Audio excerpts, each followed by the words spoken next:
Donc ça, c'était la première partie du processus, de demander à Photoshop de tout seul nous faire des versions Photoshop, des versions PSD. Maintenant, je retourne dans InDesign. Bon, ben ce sont toujours des versions JPEG qui sont là dans le document. D'accord?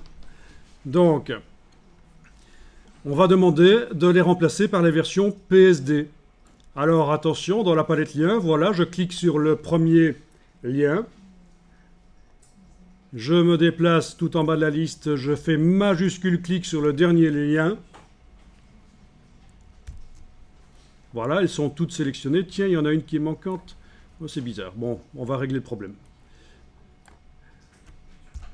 Non, il considère qu'elle a été mise à jour en fait. Donc elle n'est pas manquante, ça va, il n'y a pas de problème. Tout va bien. Cool.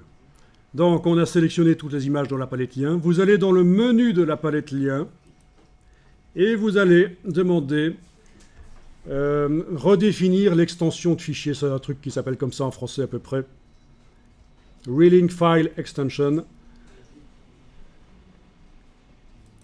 Voilà. Et alors on vous demande ici, tiens, on vous dit, hein, les nouvelles versions doivent être dans le même fichier que les originaux, dans le même dossier que les originaux.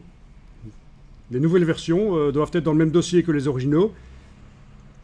Utiliser le même nom, mais évidemment une extension différente. Alors, quelle est l'extension vers laquelle je veux faire un nouveau lien, en fait, hein, je veux que toutes les JPEG soient remplacées par des PSD. Je tape donc PSD dans ce cas-ci, et je clique sur refaire le lien. Et voilà, quelle magie! D'un coup, ça marcherait si vous avez un document avec des centaines d'images, c'est ça qui est intéressant. Hein. Ici, on n'a pas encore beaucoup d'images. Ça n'aurait été qu'une perte de temps que de 20 minutes de faire tout ça manuellement, ce qu'on vient de faire là maintenant. Mais là, voilà.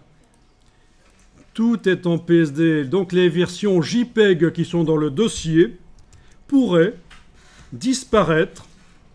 Donc je pourrais, par exemple, dans le dossier ici, affiché par liste, demander de faire un affichage par genre.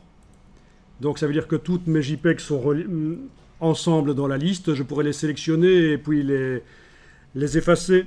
Mais je ne vais pas le faire ici. Hein. Elles peuvent rester, ce n'est pas un problème. Mais en tout cas, ce qu'il faut comprendre, c'est que le document InDesign, maintenant, n'utilise plus ces images-là, JPEG. Il utilise les versions PSD. On va enregistrer le document InDesign.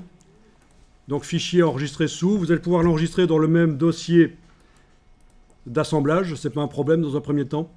Je vais renommer, parce que c'est intéressant de renommer régulièrement. Faites ça aussi, parce que vous allez devoir me rendre votre travail là, et pour que je vois ce que vous avez fait. Et de toute façon, c'est toujours bien d'enregistrer régulièrement sous un nom différent. Si jamais on se plante complètement au niveau créatif, au moins on aura la version d'avant.